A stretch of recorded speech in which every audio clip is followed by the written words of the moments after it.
అందరికీ నమస్కారం. వెన్నెల్లో చందమామ కథలకు స్వాగతం. ఈరోజు కథ భానుమతి రామకృష్ణ గారు రచించిన అత్తగారి కథల నుంచి అత్తగారు లంకెబిందెలు. మా అత్తగారికి ఉన్నట్టుండి నాడీ జ్యోతిష్యుల్ని చూడాలనే పిచ్చి పట్టుకుంది. ఆయుర్దాయం గురించి కాదు ఆవిడ ఆదుర్ద.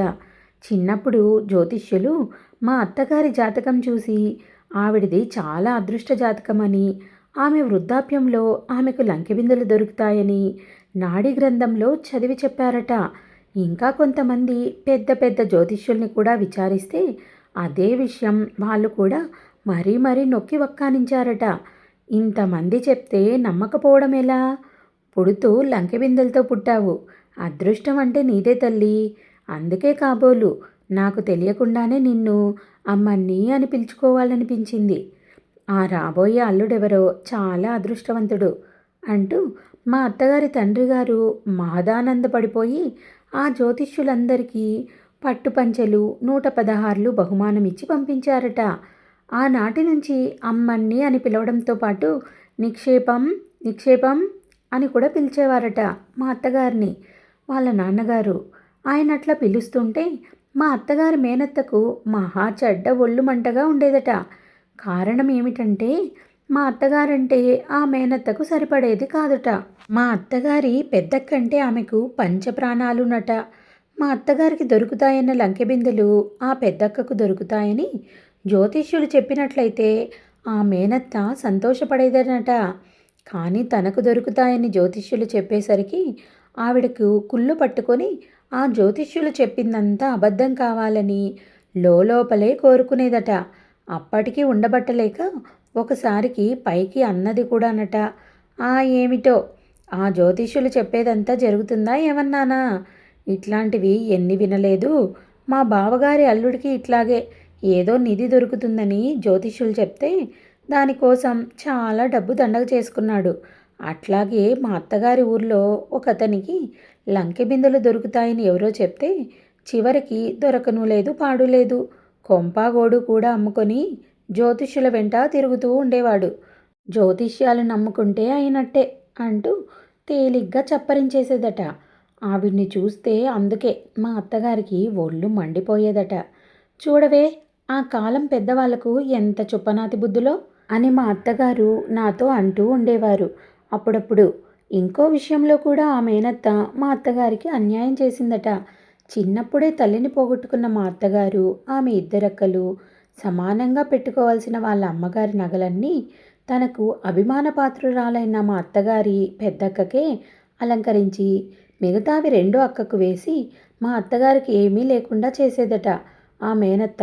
పైగా అనేదట, నీకేమమ్మా లంకెబిందెలు వస్తాయి బోలెడు నగలతోనూ డబ్బుతోనూ, పాపం వాళ్ళకేమొస్తాయి, ఉన్నది వేసుకోవాల్సిందేగా అని.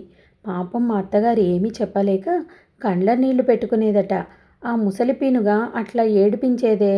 పోతే పోన్లే, ఏనాటికైనా నిక్షేపం నాకు దొరికితే చాలు, ఈ కుళ్ళుపీనుగా ఏమనుకుంటే నాకేం అనుకుని ఊరుకునేదాన్ని అని మా అత్తగారు అంటుంటే, అసలు జ్యోతిష్యులు ఏం రాశారో ఆ కాగితాలు మీ దగ్గర అట్టే పెట్టుకున్నారా అని అడిగాను. ఓ ఎస్, ఉన్నాయే, ఉండు తెస్తాను అంటూ హడావిడిగా లోపలికి వెళ్ళారు. మా అత్తగారు జాలీ మూడ్లో ఉన్నప్పుడు ఇంగ్లీషు మాటలు కొన్ని దొర్లిస్తూ ఉంటారు. మనవడెప్పుడైనా ఆవిడ్ని ఉడికిస్తే ఏయ్ డామ్ అంటూ మీదకెళ్ళి వాడి బుగ్గలు పట్టుకొని సాగదీస్తుంది. ఇంట్లో కాఫీ పొడి అయిపోయిందని చెప్పడానికి, ఇదిగో నేవ్, ఇంట్లో కాఫీ పొడి నీల్, రేపు ప్రొద్దుటే మీకు నో కాఫీ అంటారు. ఇంకా కొన్ని మాటలు ఆమె మూడ్ని బట్టి, నోటిలో కలకండ పెట్టి ఉంటే సందర్భాన్ని బట్టి దొర్లించేస్తూ ఉంటారు. లోపల నుంచి ఒక చిన్న దంతం పెట్టి తీసుకొని వచ్చింది. పురుగులు తిని చిల్లులు పడి ఇతిలావస్థలో ఉన్న 50 ఏళ్ల నాటి కాగితం ఒకటి బయటకు తీసింది. పట్టుకుంటే పొడి పొడి అయిపోయేటట్టున్న ఆ కాగితంలో అక్షరాలు అలుక్కుపోయి చదవడానికి వీలు లేకుండా ఉన్నాయి. ఆమె అక్కడక్కడ చదివి వినిపించింది. వాళ్ళ నాన్నగారి దస్తూరి. ఇంకా చాలా కాగితాలుండేవని, అవన్నీ కాలగర్భంలో కలిసిపోయాయని, లంకెబిందెల విషయం రాసిన కాగితం ఎట్లాగో తాను భద్రంగా దాచానని, అసలు ఆ జ్యోతిష్యులు ఏం చెప్పారో అన్నీ తనకు కంఠోపాఠంగా వచ్చును గనుక కాగితాల అవసరమే లేదని మా అత్తగారు చెప్పారు. ఈ విషయం మా అమ్మగారికి తెలుసా అని అడిగాను. ఆహా, బేషుగ్గా తెలుసు. పెళ్ళైనాక 1, 2 సార్లు వారితో అన్నాను లంకె బిందెల సంగతి. అబ్బా, నీ మొగుడులాగానే ఆయన కూడా ఏదన్నా శుభమా అంటూ మంచి విషయం చెప్తే చన్నీళ్ళు చల్లినట్టు తేలిగ్గా నవ్వేసేవారే. అటువంటప్పుడు ఎదుటి వాళ్ళకి ఎట్లా ఉంటుందో చెప్పు? ఒళ్ళు మండదు? ఏమిటో, మహాలక్ష్మిలాగా ఇంత నిధి నిక్షేపంతో నేను వాళ్ళ ఇల్లు మెట్టానే అని సంతోషం లేకపోగా, నేను లంకె బిందెల సంగతి ఎత్తితే ఏమనేవారో తెలుసా? ముందు నీకు వృద్ధాప్యం రాని, ఇంకా చాలా కాలం ఉందిగా, అంతదాకా నేను ఉంటానో ఉండనో, ఇప్పటినుంచి ఎందుకు చంపుతావు అనేవారు. ఏం మాటలే అవి? తను అన్నట్టుగానే వెళ్ళిపోయారు కదా. అసలు ఆయనకు జాతకాలంటే నమ్మకం లేదే. లంకె బిందెలు నాకు దొరుకుతాయని వ్రాసిందంతా అబద్ధాలని ఆయన ఉద్దేశం. ఈ విషయంలో ఆయన మా మేనత్త ఒకటేనే. మా మేనత్త చిన్నప్పుడు మా అమ్మ నగలివ్వకుండా అన్యాయం చేసినట్లే మీ మామగారు కూడా చేశారే.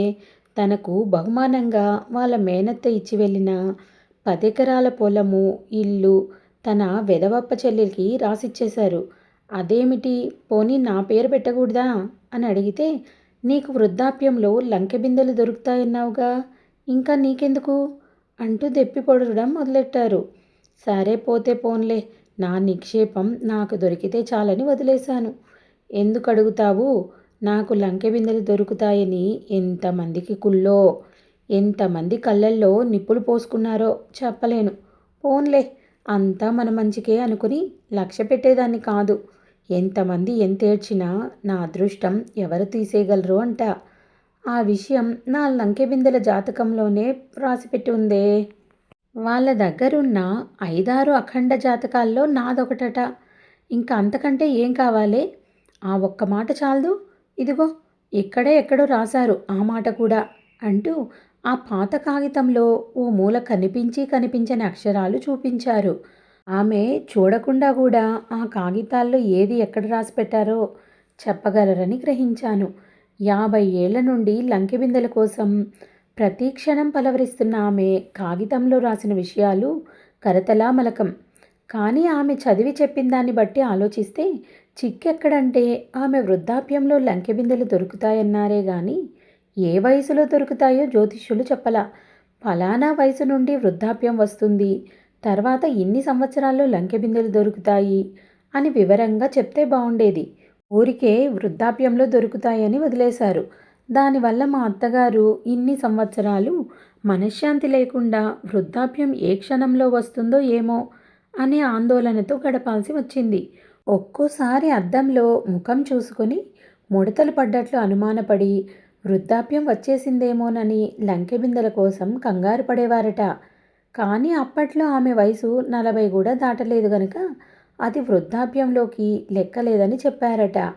లంకె బిందెలు ఆమెకు ఏ వయసులో దొరుకుతాయో చెప్పకపోయినా ఒక్క విషయం మాత్రం చెప్పి పుణ్యం కట్టుకున్నారా జ్యోతిష్యులు. అసలు ఆ లంకె బిందెలు ఎక్కడున్నాయో, ఎలా దొరుకుతాయో చెప్పారు. అదొక్కటే ఆమె ఆశకు పట్టుకొమ్మ. ఆ కొమ్మకు పూలు పూసి, కాయలు కాసి, పండ్లు పండే సమయం వచ్చింది. కానీ దానికి ఇంకొక చిక్కొచ్చింది. జ్యోతిష్యులు చెప్పిన ప్రకారం ఆ లంకె బిందెలు ఆమె వృద్ధాప్యంలో కట్టించేటటువంటి సొంత ఇంట్లో దొరుకుతాయని చెప్పారు. అది ఇంటి లోపల కాదు, ఆ కట్టించబోయే ఇంటి పూజాగృహం దగ్గర నుంచి నేరుగా తూర్పు వైపుకు 20 గజాల దూరం వరకు 2 అడుగుల లోతు తవ్వుకుంటూ వెళ్ళి అక్కడి నుంచి దక్షిణం వైపుకు తిరిగి మరో 30 గజాల దూరం 3 అడుగుల లోతు తవ్వుకుంటూ వెళ్తే అక్కడొక మామిడి చెట్టు ఉంటుంది. దాని కింద ఒక పుట్ట ఉంటుంది. పాము మాత్రం అక్కడ ఉండదు, బయట తిరుగుతూ ఉంటుంది. ఆ పుట్ట దగ్గర నుంచి 10 అడుగుల దూరంలో ఒక పడిపోయిన పాత ప్రహరీ గోడ ఉంటుంది. ఆ గోడ వరకు 2 అడుగుల లోతు, 2 అడుగుల వెడల్పు ఉండేటట్లు తవ్వుకుంటూ పోతే ప్రహరీ గోడ పక్కగానే గడ్డపారకు కంగుమని తగులుతుంది. అదే గుర్తు అని. ఇక లంకె బిందెల్లో ఏముంటాయో కూడా వ్రాశారు. మొహరీలు, సవర్లు, వజ్రాలు, ముత్యాలు కలగలిసిన హారాలు, బంగారు నగలు, వెండి రూపాయలు ఇలాంటివి చాలా ఉంటాయని, మొహరీలన్నీ కూడా నవాబుల కాలం నాటివని, ఆ డబ్బంతా నవాబుల కొలువులో పనిచేసిన కొందరు ధనికులు వారసులు లేక లంకె బిందెల్లో భద్రం చేసి భూస్థాపితం చేశారని, అలా చేసేటప్పుడు వాళ్ళు కోరుకున్నదేమిటంటే ఎప్పటికైనా ఆ లంకె బిందెలు నవాబు కొలువులో పనిచేసిన వంశపరంపరకే దొరకాలని, ఆ వంశపరంపర అక్కడే ఉన్నా సరే, 1000 మైళ్ళ దూరంలో ఉన్నా సరే, ఆ లంకె బిందెలు భూమిలోనే నడుచుకుంటూ వెళ్ళి వాళ్ళకే దొరకాలని, చివరకు ఆ బిందెలు తవ్వే తీసేవాళ్ళు కూడా తెలంగాణ వాళ్ళే అయి ఉండాలని కోరుకుని బిందెలు పాతేశారట. ఆ తెలంగాణ వాళ్ళ కోరిక ఎంత బలమైందో చూసావటే. నీకు తెలిసే ఉంటుంది. మీ మామగారి తాత ముత్తాతలు అక్కన్న బాదన్నలు నవాబు కొలువులో వాళ్ళేగా. మా నాన్నగారికి కూడా తాత ముత్తాతలకు దాయాదులంటే వాళ్ళు అందుకే ఆ వంశ పరంపరలో ఇటు మా అక్కలవో అటు మీ మామగారివో ఆయన అక్క చెల్లెళ్ళవో ఆ లెంకె బిందెలు దొరికేంత యోగ జాతకాలు కానందువల్లనే నా ఒక్క జాతకమే చాలా గొప్ప అదృష్ట జాతకం కావడం వల్ల ఆ బిందెలు నాకే దొరుకుతాయని, నా వృద్ధాప్యంలోనే నేనెక్కడుంటే అక్కడికి వచ్చేస్తాయని ఇన్ని వివరాలతో రాశారే. అందుకే ఇదంతా చూసి మా నాన్నగారు అప్పుడే అన్నారు, నాకు రాబోయే అల్లుడు తెలంగాణ వైపు నుండి వస్తాడు అని. అట్లా వస్తేనే అమ్మన్నికి లంకె బిందెలు దొరుకుతాయి అని. వాళ్ళన్నట్లే మీ మామగారు ఆ వైపు వాడైనాడా? మరి అది జరిగినప్పుడు ఇదెందుకు జరగదు అంట. అన్నట్లు ఇంకో కట్టుదిట్టం కూడా చేశారేవ్. ఆ లంకె బిందెలు నేను తప్ప ఇంకెవ్వరు ముట్టుకున్నా ఆ బిందెల్లో ఉన్న మొహరీలు, బంగారు కాసులు, వజ్రాల నగలు అన్నీ తేళ్ళు మంట్రగబ్బల్లా కనిపిస్తాయట అన్నారు. ఆ అదృష్టం, అర్హత తన ఒక్కతికే లభించిందన్న గర్వంతో లోలోపల సంతోషపడిపోతున్న మా అత్తగారు. చూసావటే, అడ్డమైన వాళ్ళు తవ్వి తీసేసుకుంటారేమోనని ఎంత బందోబస్తుగా రాశారో. ముందు లంకె బిందెలు దొరుకుతానే అమ్మాయిలకు నీకు కావలసిన నగలు, అబ్బాయికి నా మనవడికి వజ్రాల ఉంగరాలు, ఇంకా ఇంటికి వెండి సామాన్లు గట్రా ఏమేం కావాలో చేయించేసేయాలని అనుకుంటున్నాను. 22 క్యారెట్ల బంగారం అసలు దొరికి చావదాయే. అందులోనూ మొహరీలు, ఆ కాలం నాటి బంగారు కాసులు అంటే అసలు మేలిమి బంగారం అన్నమాట. ముష్టి 22 ఏమిటి, మేలిమి బంగారం అంటే 24 క్యారెట్ల పైమాటే. అయిన కాడికి అట్లాంటి బంగారం లాంటి బంగారం తీసుకెళ్ళి ఈ కాలం 14 క్యారెట్ల వెధవల చేతుల్లో ఎట్లా ఇచ్చేది చూస్తూ చూస్తూ. అందుకే మనం దగ్గరుండి ఇంటి దగ్గరే అన్ని వస్తువులు చేయించాలి, ఏమంటావు అన్నారు. లంకె బిందెలు దొరికిన తర్వాత ఏమేం చేయాలో కలలు కంటున్న మా అత్తగారు. అంతే అంతే అన్నాను. అంతకంటే ఏం చెప్పాలో తోచక. చాలాసార్లు ఆమె కూతుళ్ళు ఇద్దరూ పిల్లలతో సహా పండగలకు వచ్చినప్పుడు నగలు కొనుక్కోవడానికి షాపుకి వెళ్దామంటే వద్దని పోరు పెట్టేది మా అత్తగారు. కాస్త ఓపిక పట్టండే, నాకు వృద్ధాప్యం రానే వచ్చేసింది, ఇక ఎంతో ఆలస్యం లేదు, అట్లా దొరకడం ఇట్లా చేయించేసేయడం అంటూ వాళ్ళను నగలు కొనుక్కోనివ్వకుండా బలవంతంగా ఆపేసేవారు. ఒక్కోసారి మనవరాళ్ళు మెళ్ళోకి మామిడి పిందెల గొలుసు కావాలని మారాం చేసేవారు. వాళ్లకు అవన్నీ చేయించి పెట్టాలని ఆమె కూతుళ్ళు ఆపేక్ష పడ్డా కూడా మా అత్తగారు పడనిచ్చేది కాదు. తొందరపడి ఏది కొనవద్దర్రా, అనవసరంగా డబ్బు దండుగా, వెధవ మామిడి పిందెలేం కర్మ, ఏకంగా మొహరీలన్నీ కాసుమాల్లా కట్టించి వేయిస్తాను అమ్మలందరికీ, కాస్త ఓపిక పట్టండి, ఇంకా చిన్నపిల్లలేగా అంటూ సమాధానపరిచేవారు. ఆమె కూతుళ్లకు ఆమె చెప్పే లంకె బిందెల విషయంలో అట్టే నమ్మకం లేకపోయినా చిన్నప్పటి నుంచి ఈ విషయం అడపాదడపా వింటూ వస్తున్నారు కాబట్టి వాళ్ళు కూడా ఏమో ఏ పుట్టలో ఏ పాముందో, ఒకవేళ వాళ్ళమ్మకు నిజంగానే లంకె బిందెలు దొరికితే వాళ్ళమ్మ అన్నట్టుగా నగలు కొనే డబ్బంతా దండగేగా అనుకొని పిల్లలకు ఏమీ చేయకుండా, వాళ్ళు పెద్ద వస్తువులేవీ చేయించుకోకుండా మా అత్తగారికి దొరకబోయే లంకె బిందెల్లోని మొహరీల కోసం కాచు కూర్చున్నారు. కానీ ఆమెకు వృద్ధాప్యము రాలేదు, సొంత ఇల్లు ఏర్పడలేదు. ఆమె కళ్ళెదుటే ఆమె కూతుళ్ళిద్దరికీ వృద్ధాప్యం వచ్చేసి పళ్ళు కూడా ఊడిపోయి చూస్తుండగానే వాళ్లకు మనవళ్ళు మనవరాళ్ళు పుట్టారు. ఇంకా మా అత్తగారికి లంకె బిందెలు దొరికే సమయం రాలేదు. ఒక్కోసారి మా అత్తగారు నిరాశ చెందుతూ ఉండేవారు. తన ఘటం ఉండగా ఇంకో సొంత ఇల్లు కట్టిస్తామో లేదో, వేల మీద లక్షల మీద మాటలాయే అనుకుంటూ నిట్టూరుస్తూ ఉండేవారు. అప్పట్లో మేమున్న ఇల్లు కొన్న ఇల్లే, మేం కట్టింది కాదు. ఆ జ్యోతిష్యులు రాసిన దాన్ని బట్టి కాశీమజలీ కథల్లే ఇంటి వెనుక 3 దిక్కులకు అన్ని గజాల దూరం గోతులు తవ్వుకుంటూ వెళ్ళాలంటే ఇంటి చుట్టూ పెద్ద తోట లాంటిదేదో ఉండాలి. కనీసం ఖాళీ స్థలం అన్ని గజాలు తవ్వేందుకు సరిపడేలా అయినా ఉండాలి. మేమున్న ఇంటి చుట్టూ ఆవర్తులు 2 గ్రౌండ్లు మాత్రమే. అప్పటికి మా అత్తగారు బాగా ఆలోచించి అంచనా వేశారు. తనకు 60 ఏండ్లు వచ్చేశాయి గనుక వృద్ధాప్యం వచ్చేసినట్లే. ఉండేది సొంత ఇల్లే. కట్టించిందైతే ఏం, కొన్నదైతే ఏం. ఆ కాలంలో తాళపత్రాల్లో వ్రాసిన ఋషులకు ఈ కాలం వాళ్ళుండే ఇండ్లు జానాబెత్తే అని తెలుసా ఏమన్నానా? వాళ్ళు మోస్తారే. చుట్టూ అరణ్యం ఉంటే అందరూ మధ్యలో ఆశ్రమం కట్టుకొని ఉంటారని వాళ్ళ ఉద్దేశం అయి ఉంటుంది. ఇంటికి పూజ గది ఉంది. ఆ గదికి తూర్పు వైపుకు ఖాళీ స్థలం ఉంది. ఆ పక్కనే కట్టకుండా వదిలేసిన పిట్టగోడ ఉంది. వాళ్ళు రాసిన ప్రహరీ గోడ బహుశా అదే అయి ఉంటుంది. ఆలోచించే కొద్దీ లంకెబిందెలు దొరికే సమయం వచ్చేసిందనే ఆతృత ఎక్కువైంది మా అత్తగారికి. ఇక ఆలస్యం అమృతం విషం అనుకున్నది. వెంటనే నా చెవిలో చెప్పింది. టేపు తీసుకొచ్చి నాడీ జ్యోతిష్యులు వ్రాసిన లెక్క ప్రకారం పూజ గది దగ్గర నుంచి కొలుద్దాం అని. కొలవడానికి వేరే ఎవరూ లేరాయే. పక్క ఇండ్లు కొలిచేటప్పుడు ఎవరైనా చూస్తే ప్రమాదం. పైగా పక్కింటావిడ అసలే రాక్షసి. ఎందుకు కొలుస్తున్నారు, ఏమిటి కథ అని అడుగుతుంది. అసలు సంగతి పసిగట్టిందంటే తక్షణం ఆవిడ ఆ లంకె బిందెలు కాస్త తవ్వించేసి తీసుకోగలదు. అది మా అత్తగారికి భయం. రాత్రి భోజనాలయ్యాక నేను ఆమె అమావాస్య చీకట్లో టార్చ్ లైట్ వెలుతుల్లో ఎవరూ చూడకుండా కొలవడం మొదలెట్టాం. మా పక్కింటి వాళ్ళు పెంచే కుక్క మమ్మల్ని చూసి గోలగోలగా అరవడం మొదలెట్టింది. తక్షణం తలకాయంత రాయి తీసుకొని మా అత్తగారు దాని నడుం విరగ్గొట్టారు. ఆ దెబ్బకు మళ్ళీ ఆ కుక్క కనిపించలేదు. పూజ గది దగ్గర నుంచి తూర్పుకు టేపుతో కొలుస్తూ వెళ్తే 10 గజాలలో మా ప్రహరీ గోడ వచ్చేసింది. మిగతా 10 గజాలు వెనుక మా ఇంటి వాళ్ళ భోజనాల గదిలోకి వెళ్తుంది. ఇక అక్కడి నుంచి దక్షిణానికి తవ్వాలంటే అన్నీ ఇండ్లే. ఇన్ని కొంపలు తవ్వుకుంటూ పోవడం మాటలా? పైగా అట్లా తవ్వుతుంటే ఆ ఇండ్ల వాళ్ళు ఊరుకుంటారా? లాభం లేదు. ఋషులు రాసిన ఇల్లు కట్టాలి, అక్కడ తవ్వాలి. అందుకే వాళ్ళు ఫలానా వయసులో దొరుకుతాయి అని వ్రాయలేదు చూసావా అంటూ ఋషుల తెలివిని మెచ్చుకున్నారు మా అత్తగారు.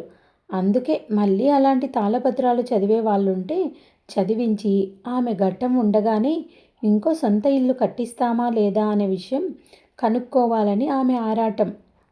ఎవరో నాడీ జ్యోతిష్యుడు ఉన్నాడంటే విచారించారు. ఆ జ్యోతిష్యుడు తాళపత్ర గ్రంథాలు చదివి చదివి మతి చెడి పిచ్చి పట్టి దేశాల మీద పోయాట. ఇంకొకడెవడో ఉన్నాడంటే అక్కడ విచారించారు. అతను సిగరెట్లు కాలుస్తూ చదువుతాడట. ఛ అప్రాచ్యుడు, వాడేం చదువుతాడు, వద్దన్నారు మా అత్తగారు. మరొక ఆచారవంతుడెవడో చదువుతాడని తెలిసి అక్కడికి వెళ్ళారు మా అత్తగారు. తీరా వెతికితే మా అత్తగారి జాతకం అతని దగ్గర లేదుట. ఇంత పెద్ద యోగ జాతకాలు ఉండాలంటే చదివేవాడికి తగిన యోగ్యత ఉండాలి, లేకపోతే కనిపించవు. అది శాపమట. ఆ చదివేవాడు ఆచారంగా చదివిన గంపెడు పిల్లలు వాడు. ఒట్టి దరిద్రుడు. వాడి దగ్గర నా జాతకం ఉండదని చూడగానే అనుకున్నా. ఇంతకీ ప్రాప్తం ఎప్పుడో అప్పుడే వేళ రావాలి అంటూ నిస్పృహతో కూడిన నిట్టూర్పు విడిచింది మా అత్తగారు. ఆ రోజు మధ్యాహ్నం భోజనానికి వస్తూ మాకొక శుభవార్త తెచ్చారు మా వారు. మా ఇంటికి 4 మైళ్ళ దూరంలో ఒక అందమైన మామిడి తోట అమ్మకానికి వచ్చిందని, అంత మంచి తోట చుట్టుపక్కల ఎక్కడా లేదని కొందామనుకుంటున్నానని, ఆ తోటలోనే ఒక చిన్న ఇల్లు కట్టించుకొని హాయిగా పల్లెటూరి వాతావరణంలో ఉన్నట్లు ఉండిపోవచ్చని చెప్పారు. నాకు నిజంగానే చాలా ఆశ్చర్యం కలిగింది. మా వారికి మా అత్తగారి లంకెబిందెల సంగతి తెలీదు. వారు తోట కొనడానికి తీర్మానించడంతో మా అత్తగారు చెప్పేదేదో నిజంగానే జరిగే సూచనలు కనిపిస్తున్నాయనిపించింది. వెంటనే మా అత్తగారితో చెప్పేశాను, తోట కొని ఇల్లు కట్టబోతున్నామని. ఇక ఆమె ఆనందం చెప్పశక్యంగా లేదు. అంతేనే, దేనికైనా ఆ వేళ రావాలి అన్నారు. తోట కొన్న వెంటనే మా అత్తగారు నేను చూడ్డానికి వెళ్ళాం. 15 ఎకరాల తోట. చుట్టూ తాడి చెట్లు ప్రహరీ గోడ పెట్టినట్లున్నాయి వరసన. తోటంతా ఎక్కువగా మామిడి చెట్లు, బత్తాయి చెట్లు, నిమ్మ చెట్లు ఉన్నాయి. బాటలకు రెండు వైపులా కొబ్బరి చెట్లు ఉన్నాయి.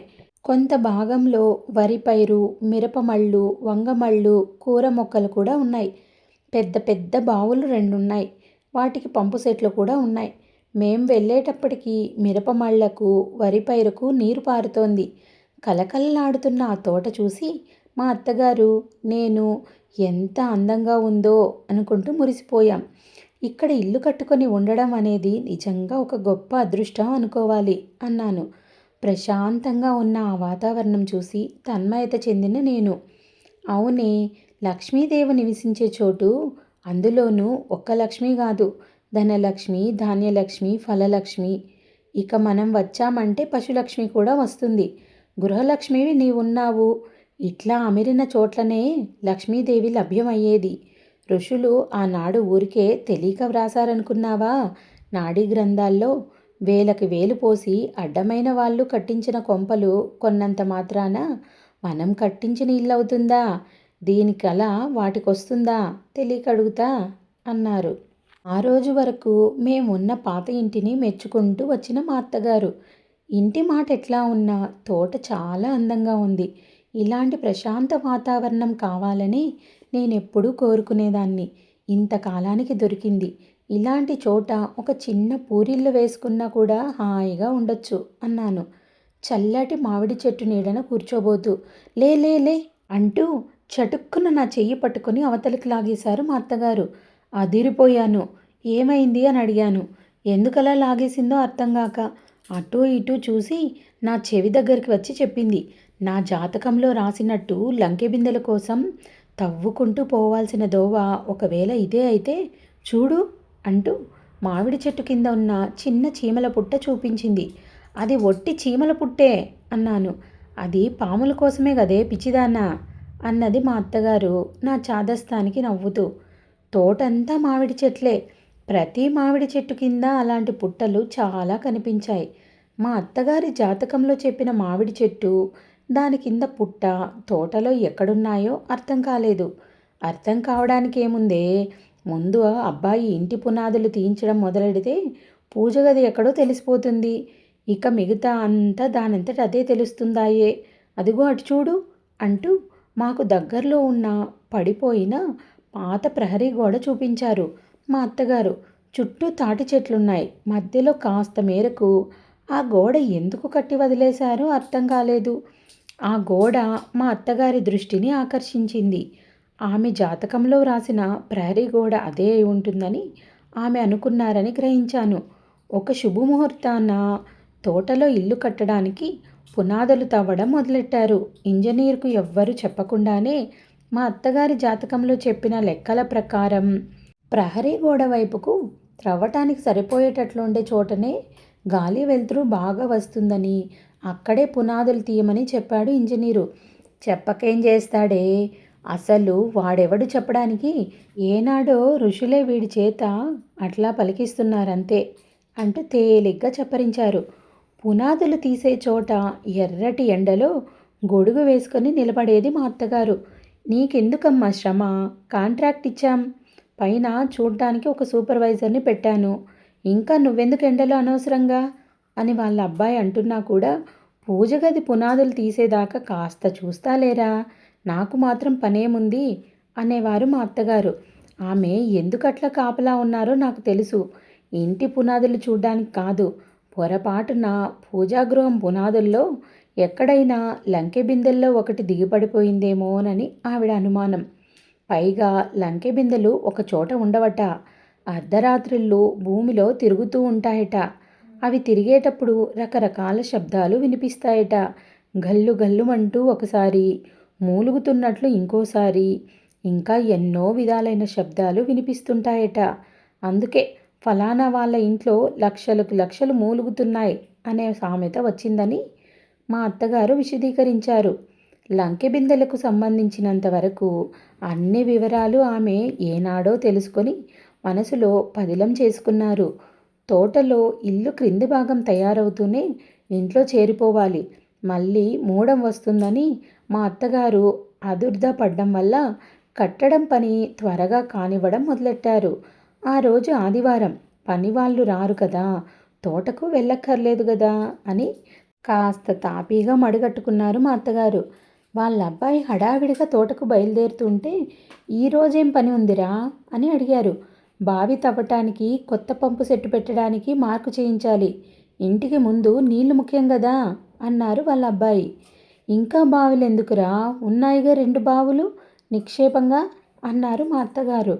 "ఉన్నాయి, ఆ బావులు బాగా లేవు. ఇంటికి దగ్గరగా ఉండేటట్టు ఒక బావి తీయాలి.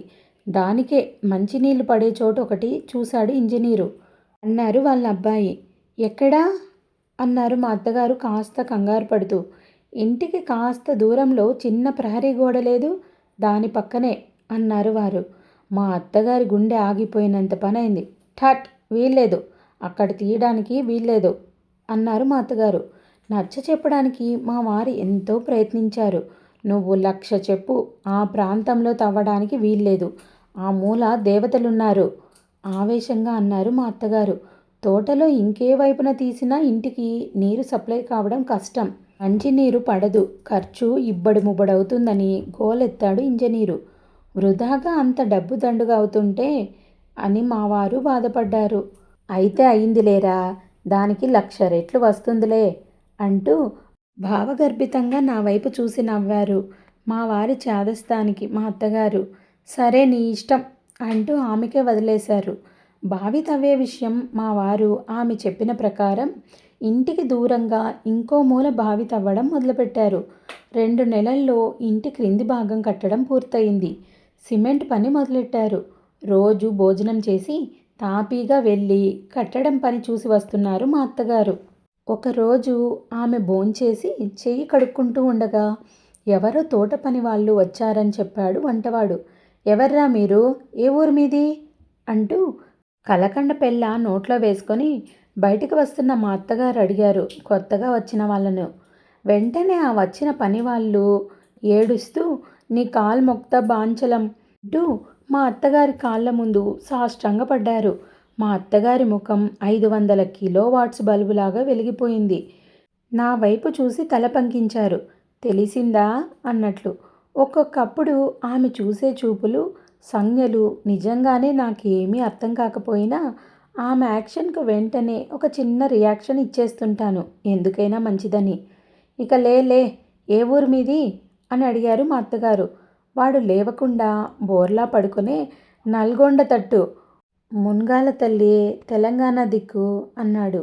మా అత్తగారు నవ్వుతూ మరొకసారి నా వైపు చూసి "అర్థమైందా" అన్నట్టు తల ఊపారు. తెలంగాణ అనంగానే నాకు చప్పున అర్థమైంది. దాంతో కాస్త గట్టిగానే రియాక్షన్ ఇచ్చేశాను, అర్థమైందని. "సరే ఇంకలే" అన్నారు మా అత్తగారు. వాడు ఎంతకీ లేకపోయేసరికి కండ్లు తుడుచుకుంటూ లేచి నిలబడ్డాడు. చేతులు కట్టుకొని మాసిన గడ్డం, చింపిర జుట్టు, 10 రోజులు లంకనాలు చేసినట్లు కళ్ళు లోతుకు పీక్కుపోయి నీరసంగా నిలబడలేని స్థితిలో ఉన్నాడు. వాడి పక్కనే 20 ఏండ్ల ఆడది కూడా ఉండడం చూసి "అదెవర్తరా, నీ కూతురా" అని అడిగారు మా అత్తగారు. వాడు కాస్త సిగ్గుపడుతూ "లేదమ్మా, నా పెళ్ళాం, రెండోది, మొదటి దాని చెల్లెలు" "అయితే మొదటి బ్రతికే ఉందా" అని అడిగారు వాడి వైపు అనుమానంగా చూస్తూ. "ఆ ఉందమ్మా, ఒట్టి రోగిష్టిది, 5గురు పిల్లలు, కానుపులో కళ్ళు పోయినాయి. కపోద్ది పిల్లల్నెట్లా చూసుకుంటుంది? దానికి ఎనకాల ఎవరూ లేరు. ఇది తప్ప, ఇది మాత్రం యాడబోద్ది, మా కాడే ఉండమన్నాం. ఉంది గదా అని దాన్ని నువ్వు ఉద్ధరించావు, అంతేనా? ఎందుకురా ఈ అబద్ధాలు, దొంగ వెధవ. వయసులో పిల్ల ఇంట్లో తిరుగుతూ ఉంటే ఉలవులామనిపించి ఆ కళ్ళు లేని దాని కళ్ళల్లో ఇంత కారం కొట్టి దీన్ని కట్టుకుని కులుకుతున్నావు.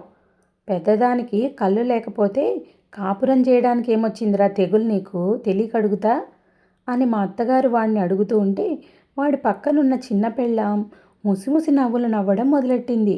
వాడు ఏం చెప్పాలో తెలియక నేల చూపులు చూస్తూ నెత్తిగోక్కోవడం మొదలెట్టాడు. వాడి చిన్న పెళ్ళాన్ని కొరకొరా చూస్తూ "బాగానే ఉంది, ఇంతకీ మీరు ఈ ఊరు ఎందుకొచ్చారు" అని అడిగారు మా అత్తగారు.